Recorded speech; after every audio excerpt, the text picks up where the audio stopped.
여러분 안녕하세요. HRD 지원팀 홍기영 강사입니다. 오늘 이 시간은 학습관리 마스터 라이브 넷진 고객 만들기 중에 눈높이 학습 지도법에 대해서 여러분과 살펴보려고 합니다. 자, 넷진 고객 만들기는 4가지의 주제를 가지고 여러분들하고 만나는데요. 자, 이미지 메이킹, 고객 상담 프로세스, 불만 고객 대응법, 그 다음에 눈높이 학습 지도법. 자, 오늘 살펴볼 내용은 눈높이 학습 지도법입니다. 자, 눈높이 학습 지도법 하면 좀 어렵게 여러분이 다가갈 수도 있는데요. 눈높이 학습 지도법이라는 내가 어떤 일을 하는지를 조금 더 살펴보게 되면 내가 뭘 해야 되는지가 나오지 않을까라는 생각이 듭니다. 자, 우리는 어떤 일에 지금 종사하냐면 교육이라는 직업을 가지고 서비스를 제공을 조금 하죠. 자, 그러면 교육은 우리 스승으로서 선생님으로서 가져야 되는 마땅한 도리를 우리는 교육이라는 단어를 가져가고요. 자, 그 다음에 서비스를 제공할 때는 여러분 보시는 것처럼 조금 더 회원들한테, 학부모한테 정성을 담아서 서비스를 제공하게 되면 우리가 하는 일이 가장 멋지고 훌륭한 직업으로 가겠죠. 그래서 교육 서비스업에 종사하는 우리는 뭔가의 교육법을 가지고 회원을 만나고 학부모를 상담을 합니다. 자, 그러면 우선은 눈높이 학습법, 교수법을 알아보기 이전에 조금 더 정의로서 교수법이라는 용어를 조금 더 여러분하고 살펴보겠습니다. 교수는 말 그대로 가르치는 행위를 우리는 교수법이라고 얘기를 하죠. 자, 그중에 우리는 방법이라는 걸 선택해서 교수법을 가져갑니다. 그러면 누군가를 가리키는 행위에 보시는 것처럼 방법을 동원했을 때 어떤 목표를 달성하기 위한 행위를 하는 거죠, 우리는. 그래서 가르치는 행위가 있는데 그걸 가지고 어떤 방법으로 갈 거냐면 학습 목표나 그들이 가져가야 되는 목표에 도달하게끔 과정과 절차를 방법이라고 합니다. 그러면 간단하게 여러분들하고 살펴보게 되면 교수법은 보시는 것처럼 목표를 달성하기 위한 과정과 절차를 뭐라고 한다? 교수법이라고 한다. 자, 그런데 이 교수법에서 우리는 어디로 갈 거죠? 눈높이 교수법으로 접목해서 여러분들이 회원을 관리를 하고 상담을 하는 일에 종사를 하게 됩니다. 자, 그러면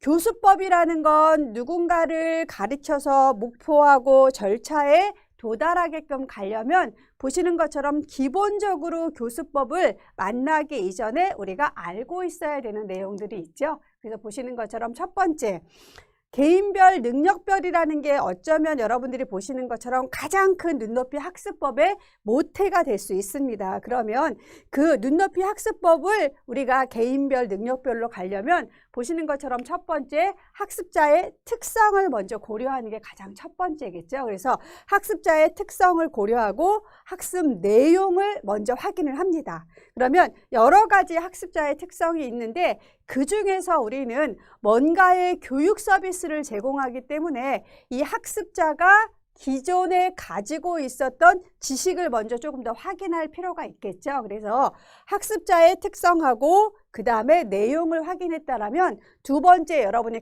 가셔야 되는 것 중에 하나가 바로 뭐냐면 학습자의 선수학습이 어느 정도가 되어 있는지를 여러분이 살펴보셔야 되고요. 자, 그러면 어느 정도 되어 있는지에 따라서 사실은 우리는 최종 골라인의 목표는 정해져 있죠. 그래서 그 목표를 가지고 결과를 확인한 다음에 그 다음에 이제 각각의 회원들의 특성에 맞는 바람직한 교수법을 선택하게 되어 있습니다.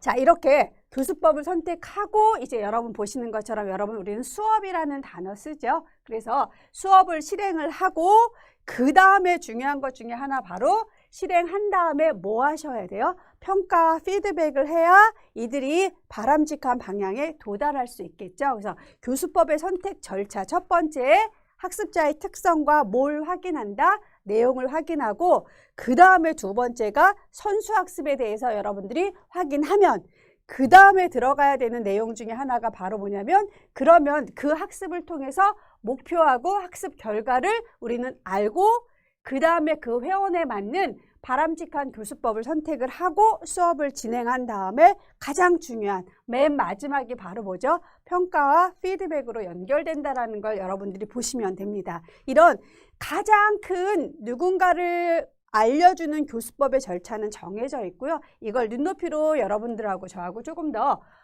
접목을 조금 더 해보자면 보시는 것처럼 학습사의 선수 지식 학습에서 가장 먼저 보셔야 되는 것 중에 하나, 교과에 대해서 우리는 국영수 이렇게 교과 과목을 회원들하고 같이 교수법을 선택하고 관리를 하고 지도를 해야 되기 때문에 교과에 대한 학습자의 지식 수준을 먼저 보셔야 되고요. 자, 그 다음에 학습자의 학습 양식이 어느 태블릿으로 갈 건지, 그 다음에 페이퍼로 갈 건지 이런 양식을 조금 더 선택을 하면 각각의 과목에 해당하는 여러분 보시는 것처럼 뭐가 다가오죠? 학습 목표라는 게 있죠.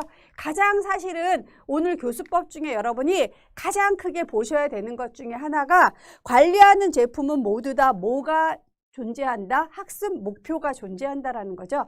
그 목표에 도달하기 위해서 일주일 동안 어떤 내용을 풀어야 되고 내가 일주일 동안 어떤 피드백을 해줘야 되고 그래서 학습 목표를 여러분 보시면 되고요.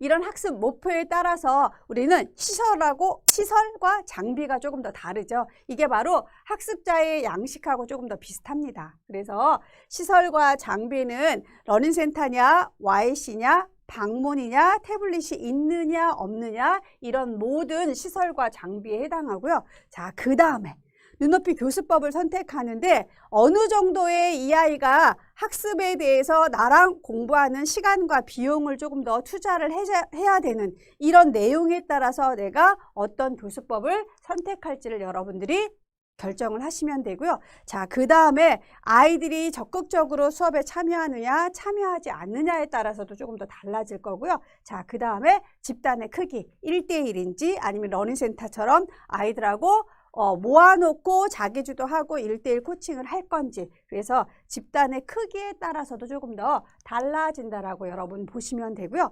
자, 이렇게 눈높이 교수법을 선택할 때 교과 지식도 필요하고 학습자의 양식도 필요하고 크게 러닝센터에서 학습하는지 YC에서 학습하는지 그 다음에 1대1 방문으로 학습하는지 그거에 따라서 학습 목표는 뭐가 달라지는지 아이에 따라 참여 수준이 조금 더 다른지 자, 이렇게 눈높이 교수법에 대해서 여러분들이 개인별, 맞춤별 뭘 하죠? 교수법을 했다라면 자, 이런 것의 효과를 보기 위해 가장 크게 우리가 고민해야 될 것 중에 하나가 그러면 이런 모든 환경을 내가 알고 있는 상태로 이 아이하고 만날 때 가장 바람직한 교수법을 조금 더 여러분들하고 정리를 한번 해볼 필요가 있습니다. 그러면 제가 아까도 우리가 이 눈높이 교수법 아니 그냥 공부의 교수법 중에 가장 중요한 건 사실은 뭐다? 목표죠.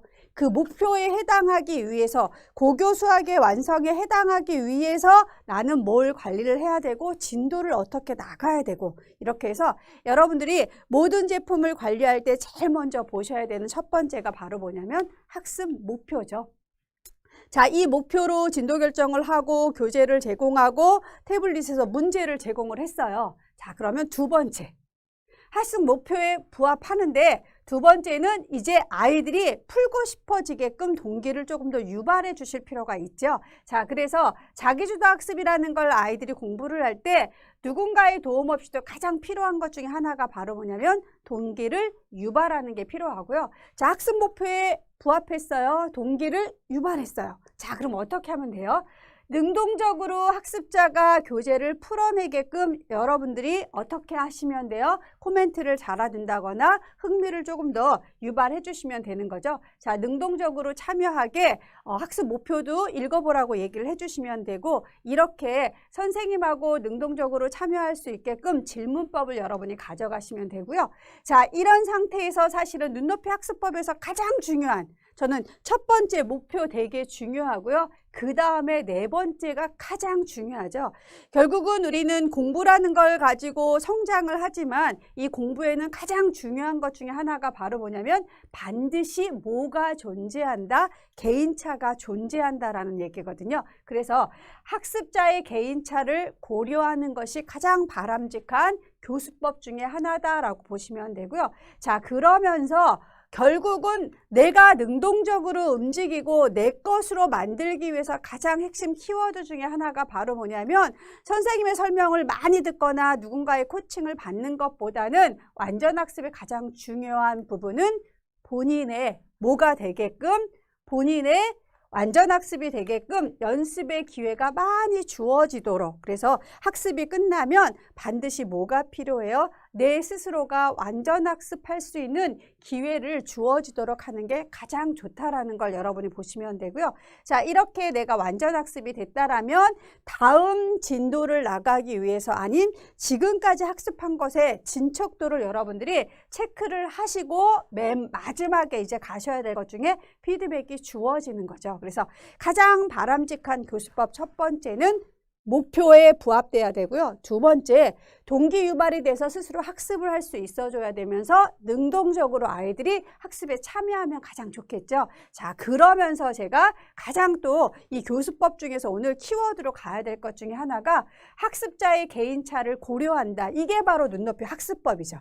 그쵸? 커다란 교수법 중에 가장 바람직한 네 번째, 학습자의 개인차를 고려해서 각각이 모두 다 성취감을 느끼게끔 가주는 학습차를 고려하는 게 필요하고요. 자, 학습차를 고려해서 교재도 주는 거고 시간도 주어지면 이걸 내 것으로 만드는 연습의 기회도 필요하고, 그 다음에 선생님의 역할 중에 하나가 바로 뭐냐면 진척도를 체크해서 피드백하고 다음 진도를 나갈 건지, 그 다음에 완전 학습을 위해서 복습을 해야 되는 거지. 이게 바로 바람직한 교수법의 절차라고 보시면 됩니다. 자, 그러면 첫 번째 제가 가장 크게 나는 이 제품을 관리하면서 뭘 어떻게 해야 될지 라고 망설이시게 되면 제일 먼저 여러분이 하셔야 될 것 중에 하나가 바로 뭐냐면 학습 목표를 바라볼 수 있는 시각을 조금 더 쳐다보실 필요가 있다랍니다. 자, 그러면 여러분 보시는 것처럼 여러분들도 꼭 학습이 아니라 우리가 살면서 어떤 일을 하면서 아마 가장 많이 들었던 것 중에 하나가 성공하는 사람들은 뭐가 있다? 목표가 있다. 이런 얘기 되게 많이 들으시죠. 그러면 결국은 가장 바람직하게 효율적으로 뭔가를 해내기 위해서 가장 핵심 키워드는 바로 뭐에 해당하냐면 목표에 해당한다라고 합니다. 그러면 보시는 것처럼 목표가 없으면 가장 많이 하는 것 중에 하나가 방향성이 없이 뭘 해요? 방황을 되게 많이 하기 때문에 시간을 낭비하는 경우가 훨씬 더 많고 힘이 분산되기 때문에 열심히 뭔가 하는 것 같은데 뭐가 없을 수 있을까요? 성과가 낮아진다라는 얘기거든요.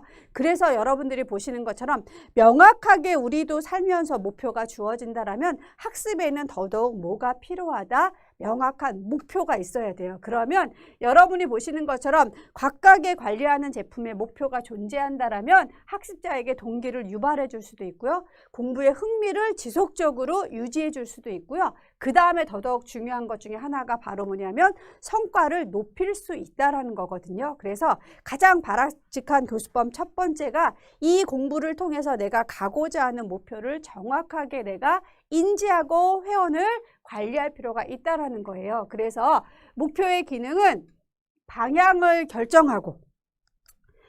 결정해주고 그 다음에 절차를 선정하고 동기를 부여하고 그 다음에 가장 중요한 선생님들이 보시는 것처럼 내가 이 평가 기준을 통해서 이 아이의 진도를 어떻게 결정해야 되는 건지 다음 과정에 어떤 코칭을 해야 되는지가 나와준다라고 여러분이 보시면 됩니다. 그래서 가장 첫 번째 바람직한 교수법의 가장 첫 번째는 뭐에 해당한다? 학습 목표에 해당한다라는 걸 보시면 되고요. 자, 그러면 우리는 각각의 과목에 뭐가 존재하죠? 학습 목표가 존재하는 건 다 알고 계시죠? 그래서 제가 아까 첫 번째로 가장 많이 말했던 것 중에 하나가 고교 수학을 완성하기 위해서 눈높이 수학에서는 뭘 해줘야 되는지의 역할이 나와 있고요. 자, 그 다음에 예를 들어 스코어 수학에서는 개인 맞춤을 통해서 내신을 완성하기 위해서 내가 뭘 관리를 해줘야 되는 건지, 어떤 피드백을 해줘야 되는 건지, 같은 연산이지만 빠른 완전 학습을 위해서는 스피드 수학에서는 뭘 해줘야 될지가 정리가 되는 거고요. 그 다음에 눈높이 영어는 가장 키워드 중에 목표가 바로 뭘까요? 자연스러운 의사표현 하는 게 가장 눈높이 영어의 학습 목표에 해당합니다. 그러면 자연스러운 의사소통을 하기 위해서 나는 말하기, 듣기, 읽기, 쓰기를 영어를 통해서 어떻게 관리해야 되는지 방향을 결정해 줄 수 있고요. 여러분 알고 계시는 것처럼 눈높이 국어는 유아들이 한다라면 가장 먼저 내가 필요한 것 중에 하나가 바로 체계적인 한글 습득이 필요하고요. 자, 이 한글 습득이 끝났다면 가장 눈높이 국어의 특징이면서 목표가 바로 뭐죠? 영역별, 양식별 학습을 통해서 창의적인 국어 사용 능력을 길러주는 게 목표다. 그래서 여러분이 관리하고 있는 제품에 내가 뭘 어떻게 해야 될지 내가 고민스럽고 힘들다면 가장 먼저 떠올리셔야 되는 것 중에 하나가 바로 뭐냐면 내가 관리하고 있는 제품에 뭘 떠올린다? 학습 목표를 떠올린다. 그래서 내가 뭘 해야 될지를 조금 더 여러분들이 정할 필요가 있다는 걸 보시면 됩니다. 첫 번째가 학습 목표에 해당했고요. 자, 이제 목표에 해당했다라면 여러분들이 회원들한테 동기를 조금 더 유발해 줄 수 있는 것 중에 하나가 바로 뭐냐면 질문법이죠. 이런 질문법을 통해서 아이들한테 더 학습에 동기를 부여하게 되면 가장 좋은 것 중에 하나가 바로 몰입이거든요. 자, 이런 동기를 유발하면서 몰입을 해줄 수 있는 교수법의 가장 중요한 모형 중에 하나가 바로 이분이 ARCS 모형, 키릴이라는 분이 이런 모형을 조금 더 만들었거든요. 그래서 동기 유발을 하기 위해서 흥미를 갖기 위해선 이렇게 4가지의 선순환으로 주의력과 그 다음에 내가 지금 공부하고 있는 것에 관련성을 맺게 해주면 아이 스스로가 뭘 느끼냐면 자신감을 느끼게 되고 그러면서 맨 마지막에 가져가는 것 중에 하나가 바로 뭐냐면 보시는 것처럼 만족감이 느끼면 누가 시키지 않아도 동기는 생기게 되어 있거든요. 자, 이렇게 해서 여러분이 주의 집중을 하기 위해서 아이가 제일 먼저 왔을 때 아니면 내가 회원을 만나러 갔을 때 여러분이 가장 먼저 보시는 것처럼 학습자를 끌기 위해서 가장 재미있는 첫 번째 오프닝, 특히 센타나 YC 같은 경우에는 회원이 방문하면 인사하는 것조차 아이들은 선생님이 나한테 관심을 갖고 있구나라는 생각이 들 거고요. 방문하는 선생님도 마찬가지예요. 내가 오늘 선생님하고 어떤 공부를 지금 같이 하려고 뭘 하는지 교재 안에 들어가 있을 수 있고 아니면 매 순간 오프닝으로 내가 학습으로 연결해 준다라면 아이들은 선생님 올 때 주의 집중을 가장 많이 해줄 수 있고요. 자, 지금 하고 있는 공부하고 가능한 관련을 가지고 조금 더 아이들하고 표현을 조금 더 해주시면 되고요. 자, 그러면서 스스로 공부를 했을 때 자신감을 느낄 수 있는 감정의 언어를 조금 더 표현해 주시면 되죠. 이거 다 풀었을 때 기분이 어때? 라고 여러분이 말해 주시면 되고요.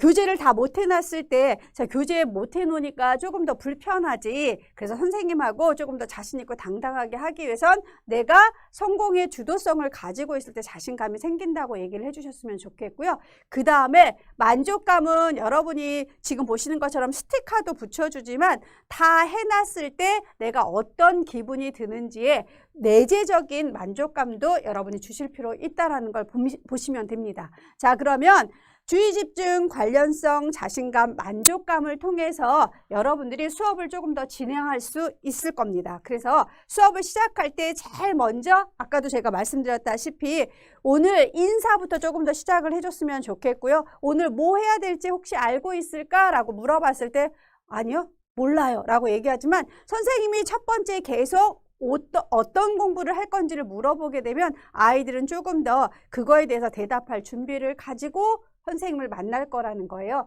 그래서 수업을 시작할 때 여러분이 보시는 것처럼 주의 집중을 조금 더 해주셨으면 좋겠고요. 그 다음에 내가 지금 풀고 있는 내용과 경험을 어떻게 연결시킬까? 그 다음에 성공에 대해서 기대감을 갖게 하려면 내가 뭘 이 아이한테 얘기를 해주고 연관성에 대해서 연결하는 방법을 조금 더 한 번 정도는 여러분들이 모든 회원을 다 할 수는 없습니다. 하지만 시기적인 실증이나 아니면 동기 유발이 안 된 회원들에 대해서는 조금 더 여러분이 한 줄 정도는 고민하고 여러분들이 조금 더 메모를 해놓고 그 회원이 왔을 때 여러분이 이렇게 수업을 진행하신다면 조금 더 아이들이 동기가 생길 겁니다. 자, 그러면서 맨 마지막에 이건 여러분들이 아마 제일 잘하지 않을까라는 생각이 듭니다. 수업을 보상에 대해서 어떻게 내가 해줘야 될 건지에 대해서도 여러분이 수업 마무리를 하게 되면 동기 유형에서 이 아이들이 공부할 때 조금은 자극제가 되기 때문에 시기적인 실증이나 아니면 흥미를 잃은 아이들한테는 조금 더 동기가 유발되지 않을까라는 생각이 드는데요. 자, 여러분이 갖다 쓰실 수 있는 몇 가지 팁을 제가 말씀드리면 자, 주의 집중의 첫 번째가 제가 아까도 특히 센타나 YC는 제일 먼저 하셔야 되는 것 중에 하나가 바로 뭐냐면 아이 컨택이죠. 여러분들이 조금 더 많이 바쁘고 힘드시겠지만 회원이 센터나 YC에 들어오시면 우선 눈인사 먼저 해주시는 것부터가 아이들한테는 조금 더 선생님이 나하고 관심을 가져주는구나 라고 해서 집중을 조금 더 할 수 있고요. 그 다음에 이 아이가 조금 더 활용해 줄 수 있는, 특히 유아들 같은 경우, 그러니까 유아나 초조 아이들은 다양한 시각적인 이미지를 조금 더 활용해 주시면 아이들이 주의 집중하기에 훨씬 더 좋고요. 그 다음에 매일 똑같은 것보다는 조금 더 뭔가 다르게, 그죠? 페이퍼하고 멀티미디어를 조금 더 잘 활용해서 할 수 있는 부분. 그래서 이런 부분들도 여러분이 조금 더 디지털 제품이 되면서 조금 더 연결해서 여러분이 할 수 있는 부분도 조금 더 고민하시면 아이들의 집중력이 좋아지지 않을까라는 생각이 들고요. 자, 이제 집중력이 좋아졌다라면 이걸 통해서 나의 경험과 관련된 걸 연결해 줬을 때 아이들은 훨씬 더 이제 동기가 유발이 되죠. 그래서 아이의 감정을 조금 더 여러분이 시각화해서 들어왔을 때 오늘 수학 공부하려고 그렇게 표정이 밝은 거야? 라고 얘기를 한다든지, 아니면 어려운 부분이 있었나 봐. 오늘 표정이 조금 더 어둡네? 라고 해서 학습자의 감정을 조금 더 시각화해 주시고요. 사실은 저는 여러분들한테 매 순간 모든 회원들이 다 이런 방법을 쓰지는 않지만 꼭 이 3번에 해당하는 건 꼭 하셨으면 좋겠다라는 생각이 들어요. 제일 처음에 나는 오늘도 또 눈높이를 해야 돼 이런 것보다는 내가 아까도 여러분한테 우리 가장 중요한 것 중에 하나가 바로 뭐죠? 목표예요. 그래서 우리가 공부 시작하기 전에 학습 목표를 크게 한 번 정도 읽고 시작하는 게 저는 가장 자극이 되고 관련하고 연결할 수 있는 부분이에요. 그래서 선생님들도 회원 관리할 때 고민스러우면 제가 학습 목표를 한번 떠올려 보세요 라고 말씀드린 것처럼 회원들도 마찬가지예요. 학습 목표를 본인들이 조금 더 소리내서 읽어본다라면 내가 지금 뭘 하고 어떤 걸 해야 되는지 조금 더 정리가 되기 때문에 학습자한테 목표 설정하고 조금 더 읽어보게끔 도와주셨으면 좋겠고요. 그 다음에 여러분이 보시는 것처럼 기본적으로 우리가 수학 공부 왜 해야 돼요? 막 이런 거 가끔 여러분하고 생각나는 경우 있잖아요. 그래서 한번 여러분들이 우리 수학 공부 어디다 써먹어? 애들이 이렇게 선생님한테 물어보잖아. 선생님 이거 어디다 써먹어요? 막 이렇게 얘기를 하잖아요. 기본적으로 여러분이 보시는 것처럼 수학 공부 왜 해야 되지? 그러면 저는 정말 수학을 사랑하는 이런 강사 중에 하나인데요. 그 이유 중에 하나가 바로 뭐냐면 수학은 궁극적으로 내가 빨리 풀었는데 맞았을 때 가장 먼저 가져가는 것 중에 하나가 바로 뭐냐면 성취감이에요. 그렇죠? 그래서 100m 달리기 빨리 달리면 기분 어때? 기분 되게 좋잖아요. 10명 중에 똑같이 100m를 달리는데 14초하고 19초. 이랬을 때 똑같은 걸 달리지만 14초 아이가 가장 성취감을 많이 느끼는 거죠. 그게 바로 성취감이야. 그래서 수학 공부 왜 해야 돼요? 라고 했을 때 성취감을 느끼려고 수학 공부를 한다라는 동기유발을 조금 더 해주실 필요 있고요. 자, 국어 공부는 왜 해야 돼요? 사실 수학 공부는 많이 물어보지만 국어 공부를 이렇게 물어보는 회원들은 거의 없죠. 하지만 선생님들이 한번 다 알고 계시지만 조금 더 국어 공부는 왜 해야 되는지 이건 저는 삶이라는 생각이 들어요. 수학 공부를 되게 사랑하기도 하지만 근본적으로 국어 공부를 해야 되는 건 기본적인 삶의 원리인 거죠. 그래서 저는 선생님이 하시는 말씀을 다 알아들을 수 있다라는 게 가장 중요한 키워드 중에 하나죠. 그래서 국어 공부를 왜 해야 되는지, 또 영어 공부는 왜 해야 되는지, 아마 회원들이 가장 많이 물어보는 것 중에 하나가 수학과 영어이지 않을까라는 생각이 들어요. 그래서 영어 공부는 왜 해야 되냐면 보시는 것처럼 나와 다른 언어를 쓰는 사람과의 의사소통을 할 수 있다는 게 가장 멋진 거고요. 그다음에 두 번째가 영어를 통해서 영어권에 해당하는 그 권역의 문화를 이해한다라면 저는 진짜 영어를 이렇게 멋진 생각을 하고 있는 영어 공부 잘하는 사람한테 제가 물어봤거든요. 그랬더니 영어는 궁극적으로 생각의 폭을, 다른 나라의 문화를 이해하면서 생각의 폭을 넓게 해줄 수 있다는 거죠. 그래서 이렇게 동기를 유발할 수 있는 이런 질문에 대해서 선생님들도 답변을 조금 더 준비해 주시면 훨씬 더 좋지 않을까라는 생각이 듭니다. 자, 그래서 보시는 것처럼 동기 유발의 첫 번째는 주의 집중이 있었고요. 관련성 중에서 공부를 왜 해야 돼요? 라고 물어봤을 때 이런 질문에 조금 더 대답해 주시면 아이들이 훨씬 더 조금 더 흥미를 갖지 않을까라는 생각이 들고요. 자신감이에요. 아까도 제가 말해보게 했고 그 다음에 목표를 적어보게 하면서 오늘의 목표를 내가 이거 공부를 다 하게 되면 어떤 기분이 드는지도 조금 더 회원들한테 적어보게 하는 것도 가장 중요한 것 중에 하나고요. 채점도 스스로 해보면서 내가 풀었던 것에 맞고 틀리는 것을 본인이 피드백하면서 이 틀린 것을 어떻게 내가 다시 맞을 수 있는지 적절한 피드백을 활용하는 것도 자신감을 주는 방법 중에 하나고요. 맨 마지막에 이제 여러분이 보시는 것처럼 만족감이죠. 그래서 이 만족감은 여러분들이 가장 잘하는 것 중에 하나가 바로 뭐냐면 외재적인 건 우리 스티커 붙여서 여러분들이 아마 많이 활용을 하시고 그런 부분이 외재적인 동기가 된다라면 여러분이 외재적 보상 중에서 정확한 답변에 반드시 칭찬을 해주셔야지만 외재적인 동기지만 이게 내재적인 동기로 바뀌어질 수 있기 때문에 그냥 잘했어 라고만 얘기 안 해주셨으면 좋겠어요.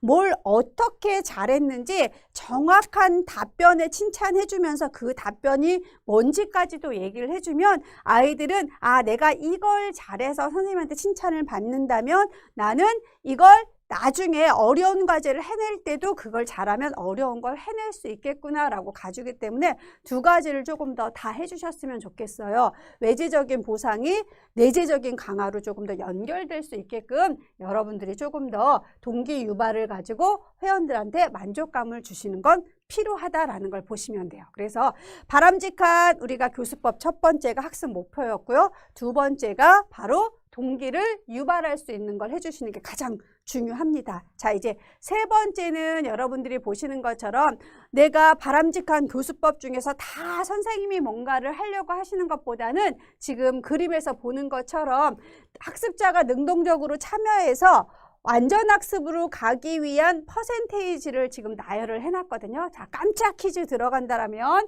자, 읽기가 두 번째, 세 번째가 시청각 자료. 바로 무슨 얘기냐면 내가 그냥 혼자 읽었을 땐 10%밖에 안 되고요. 시청각 자료를 활용했을 땐 20%. 자, 위로 올라갈수록 완전학습이 훨씬 더 잘 된다는 건 알고 계시죠? 자, 깜짝 퀴즈 1번.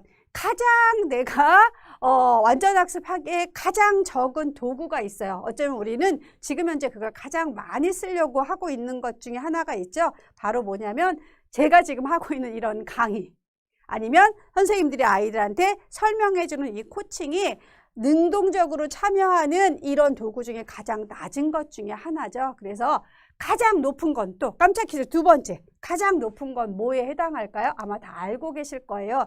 누군가한테 설명을 하거나 누군가를 알려줬을 때 가장 어때요? 능동적으로 참여해서 완전학습 가는데 가장 좋은 방법 중에 하나죠. 그래서 여러분들이 이 아이가 제대로 알고 있는지 알고 있지 모르는지를 자, 선생님이 다 설명했어.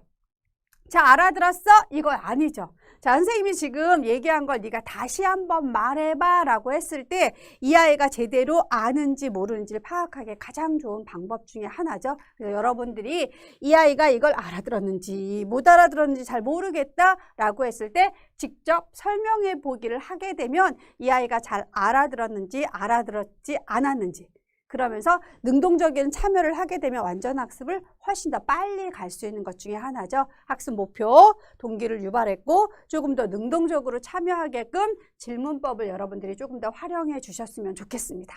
자, 이렇게 능동적으로 참여까지 했다라면 이제 눈높이 쪽으로 우리가 가장 많이 가져야 되는 것 중에 하나가 바로 뭐냐면 개인의 역량을 고려해서 관리하는 것도 조금 더 필요하죠. 자, 그러면 여기서 여러분들하고 저하고 한 가지만 조금 더 정리하고 갈게요. 여러분이 보시는 것처럼 출발점을 결정지어야 되는 제품이 있어요.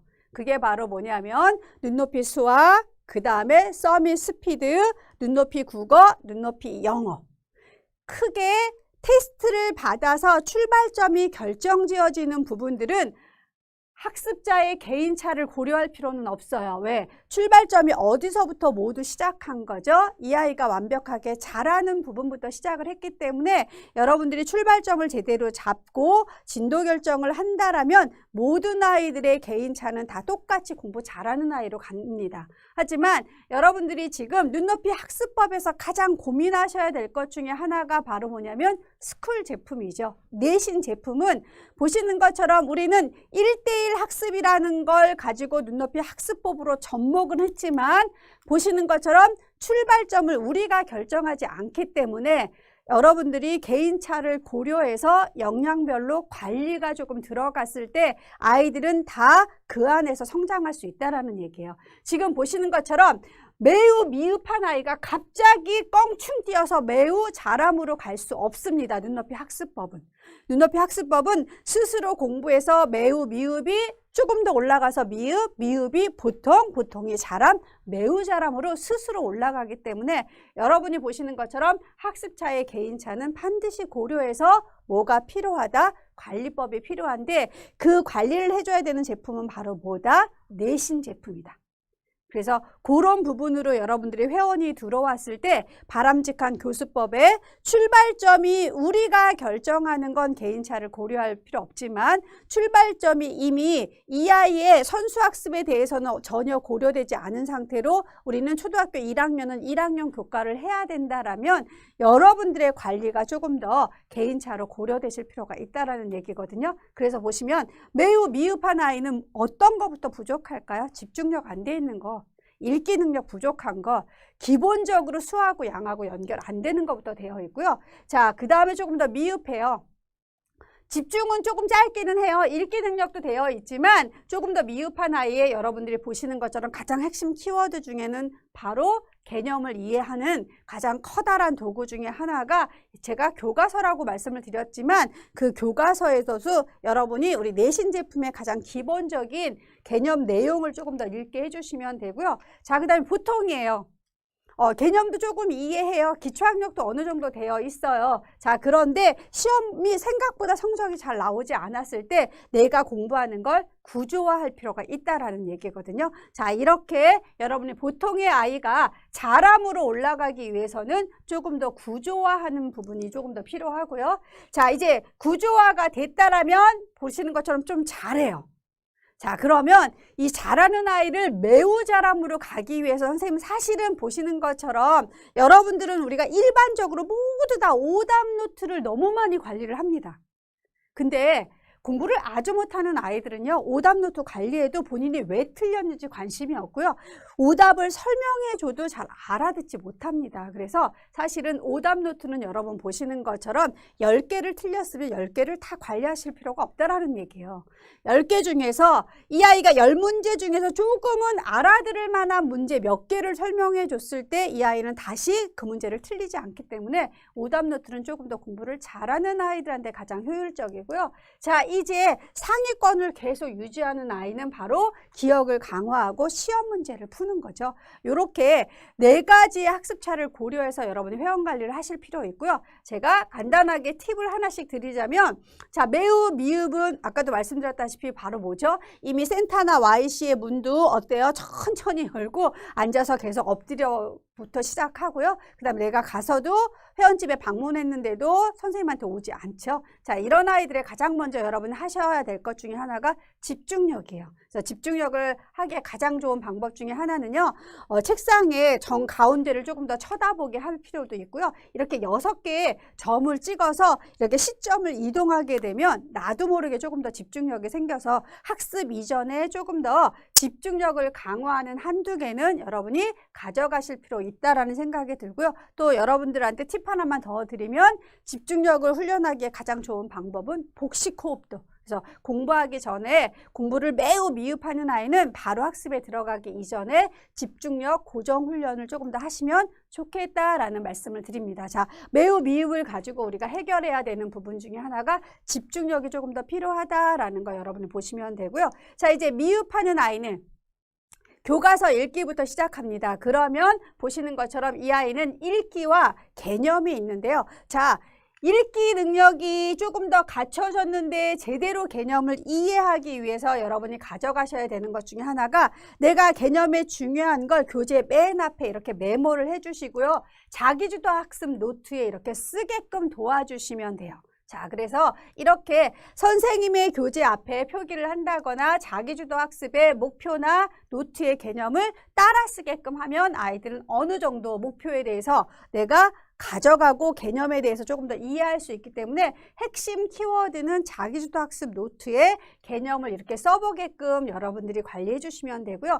그래서 수학도 가장 공부를 못하는 아이 서밋 스코어에서는 어떤 관리가 가장 키워드예요. 보시는 것처럼 개념 노트 관리가 보시는 것처럼 미흡하는 아이들한테 필요하다라는 걸 보시면 돼요. 자, 미흡은 뭐가 필요하더라? 개념이 필요하더라. 이런 개념 관리가 여러분 해주시면 이 아이가 보통으로 올라갈 수 있는 가장 중요한 디딤돌이 됩니다. 그래서 아주 못하는 아이는 집중력이 조금 더 필요하고요. 조금 더 미흡한 아이는 읽기 중에서 개념을 키워드로 기억하게끔 여러분이 도와주시면 되고요. 자, 이제 보통 정도가 되면서 이 아이가 잘함으로 가려면 구조화라는 게 필요한데요. 자, 구조화는 간단하게 말씀을 드릴게요. 다 흩어져 있어요. 이걸 내 머릿속에 정리하게 되면 오랫동안 기억에 남죠. 자, 이렇게 지식이 날것으로 흩어져 있는 걸요. 조금 더 모양을 만들어서 제가 뭘 만들 거예요. 구조화라는 기능을 가지고 맨 마지막에 창의적으로 이렇게 고양이, 강아지를 만들 수 있죠. 그러면 이렇게 흩어진 것보다 어떠한 그림을 내가 기억해내는 게 훨씬 더 아이들이 오랫동안 기억을 할 수 있겠죠. 자, 그러면 가장 먼저 흩어져 있는 지식을 내가 구조화하는 가장 첫 번째 중에 하나가 막 이렇게 나열되어 있어요. 사실은 이걸 가장 잘하는 방법 중에 하나가 분류예요. 자, 이래서 아이들한테 범주를 정하고 분류할 수 있게끔 이 분류에 해당하는 게 가축꽃, 채소, 국경일이면 다 모아보는 거예요. 그래서 지식이 나열되긴 했지만 이렇게 범주를 넣게 되면 바로 정리가 돼서 오랫동안 기억하기에 훨씬 더 좋은 첫 번째가 바로 뭐냐면 분류할 수 있는 능력을 자꾸 주실 필요 있다는 걸 보시면 되고요. 자, 구조화의 두 번째 방법 중에 하나는 여러분이 보시는 것처럼 가장 많이 자료를 조금 더 활용하는 필요가 있다는 얘기예요. 그래서 이렇게 내가 오징어하고 문어하고 뭐가 다른지를 잘 모르겠어. 그래프를 조금 더 만들어서 나를 구조화시킬 필요가 있는 거죠. 그래서 흩어진 지식을 뭘 할 거다? 그림이나 글로 내가 분류를 하거나 모아지는 방법을 우리는 뭐라고 한다? 구조화의 방법이라고 합니다. 그러면 훨씬 더 흩어져 있는 것보다 기억하기가 훨씬 더 좋겠죠. 그래서 공부를 열심히 하는데 보통의 아이가 잘함으로 가지 못할 때 선생님이 보셔야 되는 것 중에 하나가 바로 뭐냐면 이렇게 구조화를 할 수 있는 방법을 계속 아이들한테 조금 더 알려주실 필요 있고요. 이건 아마 많이 알고 계실 거예요. 우리가 보시는 것처럼 세계사나 역사를 가장 공부를 잘하기 위해서 하는 것 중에 하나가 마인드맵이죠. 그래서 오랫동안 내가 기억할 수 있게끔 전체 맥락을 이해할 수 있게끔 하는 구조화의 세 번째가 바로 뭐다? 마인드맵이다 라고 보시면 되고요. 자, 제가 지금부터 회원들이 처음 선생님이 지금 여러분들의 선배들이죠. 여러분들의 선배들이 이 강의를 듣고 조금 더 구조화하고 조직하는 방법을 가지고 회원 관리를 했을 때 결과가 한 6개월 정도 됐더니 보통의 아이가 상위권으로 갔던 이런 사례를 제가 하나 보여드릴게요. 처음에 이렇게 그냥 쭉 나열만 했어요. 근데 선생님이 이 회원한테 어떻게 얘기를 했었냐면 자, 이제 네가 이 내용 중에서 같은 분류에 들어갈 걸 한번 정리해보자 라고 했더니 지금 보시는 것처럼 중요하다고 생각하는 단어의 첫 번째 네모치기부터 이제 시작을 하죠. 그쵸? 자, 그 다음에 가장 많이 달라진 것 중에 하나가 바로 뭐냐면 이제 네모만 있는 게 아니라 동그라미까지도 이제 구조화가 되기 시작하고요. 자, 이제 보시는 것처럼 한 5개월 정도 스스로 하다 보면 첫 번째 1개월하고 가장 많이 다른 것 중에 하나가 바로 뭐냐면 펜의 색깔이 달라지죠. 본인 스스로들이 뭐가 중요하고 중요하지 않더라. 자, 5개월밖에 안 됐는데 아이들이 이런 능력이 되어져요. 그러면서 스스로 뭘 찾기 시작해요?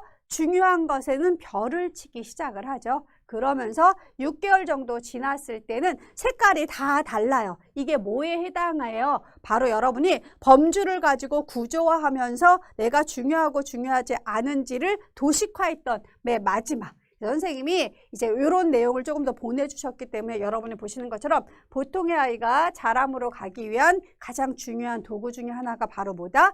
구조화 작업이 조금 더 필요하다라고 보시면 되고요. 여러분들이 오답노트는 제가 많이 활용을 하기 때문에 제가 굳이 오답노트는 진하게 안 하는데요. 이거는 조금 더 여러분이 고민하셨으면 좋겠어요. 오답노트는 공부 못하는 아이들이 전부 다 오답노트를 활용할 수 없다. 그러면 오답노트가 오답이 아주 많아요. 10개면 그중에 2개 정도만 활용하셔도 돼요. 그래서 오답노트는 원래 누가 하는 거예요? 공부를 조금 더 잘하는 아이들이 내가 뭘 틀렸는지 자극을 받아야 공부를 잘할 수 있기 때문에 오답노트는 전체를 다 하는 게 아니라 내가 조금 더 선생님의 도움으로 맞을 수 있는 문항을 내가 관리받았을 때 공부를 조금 더 잘할 수 있다라는 걸 보시면 돼요. 그렇죠? 그래서 오답노트의 관리에 대해서 조금 더 다시 한번 여러분이 생각해 보실 필요가 있다라는 걸 보시면 되고요. 자, 이제 맨 마지막에 기억력을 강화하기에 심화 문제는 그래서 누구만 하는 거다? 매우 잘하는 아이들만 심화 문제를 푼다라는 걸 여러분이 보시면 됩니다. 자, 그래서 개인의 고려해서 우리가 학습 관리를 할 때 제일 많이 보셔야 되는 것처럼 매우, 미흡, 비읍, 보통, 잘함, 매우 잘함. 자, 그러면 제가 매우 잘함까지는 여러분한테 말씀 안 드리지만 아주 공부를 못해요. 집중력부터 시작하자. 미흡은 뭐부터 하자? 개념을 조금 더 이해하는 것부터 시작하자. 그 다음에 보통. 아마 여러분들이 미흡하고 보통이 좀 많지 않을까. 그러면 보통의 아이는 내 것으로 만드는 구조화 작업을 좀 많이 주셔야지만 이 아이가 잘함으로 올라갈 수 있을 거라는 거. 이렇게 해서 개인차를 고려해서 역량별로 코칭 전략을 조금 더 가져가시는 게 눈높이 학습법의 핵심 키워드다라고 보시면 되고요. 자, 이렇게 내가 충분하게 이제 역량별로 선생님한테 관리를 받았다면 전 최종으로 공부의 최종 골라인은 내 것으로 만드는 시간이 조금 더 필요해요. 그래서 학부모들이 숙제 센터에서 하고 왔으면 좋겠어요. Y세에서 하고 왔으면 좋겠어요. 사실은 숙제가 이 아이가 해야 될 걸 다 못해서 하는 게 숙제가 아니에요, 선생님. 학부모들한테 정확하게 말씀드리면 결국은 내 것으로 만드는 시간이 바로 뭐다? 숙제예요. 그래서 이건 센터나 Y시에서 해야 되는 게 아니라 숙제는 집에서 내가 충분히 내 것으로 만드는 시간은 어떤 아이는 10분이 걸리고 어떤 아이는 30분이 걸리고 어떤 아이는 2시간도 걸려요. 그래서 숙제라는 건 바로 완전학습의 가장 좋은 동기 중에 하나다. 그래서 개별화 수업뿐만 아니라 보시는 건 수업을 했다라면 내 것으로 만드는 학습 기회를 충분히 제공해야 되는데 이게 여러분 보시는 것처럼 뭐예요? 숙제예요. 그래서 정확하게 용어 정리할게요. 숙제는 해야 될 걸 못하는 게 숙제가 아닙니다. 자, 내 것으로 완전 학습을 하기 위한 기회가 바로 뭐다? 숙제다라고 여러분이 생각해 보시면 되고요. 자, 이렇게 충분히 내 것으로 만들었으면 이제 여러분들의 마지막 역할이죠. 그게 바로 뭐냐면 진척도를 체크하고 반드시 피드백을 해주시는 게 여러분들의 눈높이 학습법의 가장 골라인에 해당하는 거죠. 그래서 이 아이들이 학습 목표에 효율적으로 도달하기 위한 선생님들의 마지막 골라인은 바로 뭐예요? 진척도를 체크하고 피드백하는 이런 것이 여러분들의 바로 역할이다라고 보시면 되죠. 그래서 이 아이가 뭘 맞고 틀렸는지 너무 많이 틀렸다면 복습을 해야 되는 건지 너무 잘했다면 진도를 나가야 되는 거지. 이게 바로 진척도를 체크하고 피드백하는 역할 중에 하나인데요. 자, 이런 피드백의 가장 좋은 방법 중에 하나는 선생님이 하시는 것도 있지만 어느 정도의 이 아이들이 능력이 되는 고학년 아이들은요. 채점을 스스로 하게끔 여러분들이 알려주는 것도 진척도를 체크하고 피드백하는 가장 좋은 동기 중에 하나입니다. 자, 그래서 100점을 만드는 채점 기술도 여러분들이 간단하게 학부모한테 어머니 이제 채점도 공부해요 라는 게 상담으로 소통이 됐다라면 여러분이 보시는 것처럼 채점, 자 가서 맞았나 틀렸나 답 보고 체크하고 와, 이거 아닙니다. 그렇죠? 이렇게 하는 순간 선생님이 해야 될 걸 회원한테 마치 넘기는 듯한 표정을 보이고 엄마한테 엄마 선생님 맨날 나보고 채점하래 이렇게 오해를 불러일으키기 때문에 정확하게 회원한테 채점 기술은 진척도를 스스로 체크하고 피드백했을 때 가장 100점으로 빨리 갈 수 있죠. 자, 그래서 맞았지만 헷갈리는 문제. 그쵸? 자, 그 다음에 보시는 것처럼 내가 완벽하게 모르는 문제는 보시는 것처럼 X. 근데 틀렸어요, 선생님. 여기도 되게 중요해요. 그냥 틀렸어요. 이거 아니죠. 자, 이해를 못해서 틀렸는지, 이해는 했는데 암기를 못해서 틀렸는지, 아니면 실수로 틀렸는지를 그 채점하는 것에 스스로 피드백하려면 가장 중요한 게 바로 이거예요. 아니면 여러분들이 굳이 회원이 채점하지 않아도 틀린 문항에 대한 피드백은 이렇게 하셔야 돼요. 이해를 못했니? 이해는 했는데 암기를 못했니? 아니면 실수로 틀렸니? 이렇게 물어보실 필요가 있다라는 거거든요. 자, 이렇게 해서 틀린 문제에 대해서도 우리는 채점 기술이 필요하고요. 틀린 문제를 또 틀렸을 때는 정말 이거는 다시 한번 내가 공부를 해야 되는 부분 중에 하나죠. 그래서 헷갈리는 문제인지 틀린 문제인지 틀렸는데 또 틀렸는지 맞은 문제에서도 찍어서 맞았는지 그 다음에 내가 완벽하게 알아서 맞았는지 자, 요렇게 여러분이 보시는 것처럼 진척도를 체크하고 피드백하는 가장 좋은 것 중에 하나가 바로 뭐예요? 도구는 채점이죠. 그래서 채점은 선생님의 역할도 필요하고 선생님의 역할에서는 틀린 부분도 이해를 못해서 틀렸는지 암기를 못해서 틀렸는지 실수로 틀렸는지 질문하실 필요도 있는 거고요. 자, 그 다음에 회원한테 피드백을 직접 시켰을 때는 저는 가장 좋은 100점 맞는 기술법 중에 하나이기 때문에 충분하게 이런 4가지 내가 헷갈리는 건지 틀렸는데 내가 왜 틀렸는지를 표시하고 맞았다면 맞은 것은 찍어서 맞았는지 알아서 맞았는지 아니면 틀린 문제 또 틀린 거에 대해서는 그 문제가 상위권 아이들은 정말로 어디로 가줘야 돼요? 오답 노트로 가줘야 된다라는 거. 자, 여기까지가 여러분이 보셨던 이제 교수법에 해당하고요. 자, 이 교수법으로 해당한다라면 눈높이 학습법을 통해서 바람직한 교수를 연결한다라면 아이들이 가장 효율적인 학습법이 아닐까라는 생각이 듭니다. 그래서 쭉 여러분들하고 저하고 7가지 교수법에 대해서 알아봤습니다. 그럼 첫 번째가 제가 가장 중요한 키워드가 뭐라고 말씀드렸었죠? 목표죠. 학습 목표 정확하게 선생님도 기억해야 되고 회원들도 학습 목표를 조금 더 읽으면서 가졌으면 좋겠고 학습 목표에 부합해야 되고요. 동기를 유발하기 위해서 자신감도 주고 주의 집중도 주고 관심을 갖게끔 여러분의 질문법이 조금 더 필요하다라면 아이들이 조금이나마 지금보다는 능동적으로 참여하게 되고요. 그 다음에 선생님의 눈높이 교수법 중에 가장 중요한 키워드는 내신 제품은 반드시 뭘 한다? 개인차를 고려한다라는 거. 그러면서 충분하게 내 것으로 만들기 위해서는 뭐가 필요하다? 연습의 기회가 주어지도록 하셔야 되는 거고 자, 그렇다면 이제 진도를 나갈 건지 아니면 다시 한번 내가 연습의 기회를 가지고 완전 학습으로 내 거로 가기 위해서 진도를 결정하는 진척도 체크를 하는 게 맨 마지막이고 그걸 통해서 이제 피드백이 선생님이 주어져야 된다라는 거.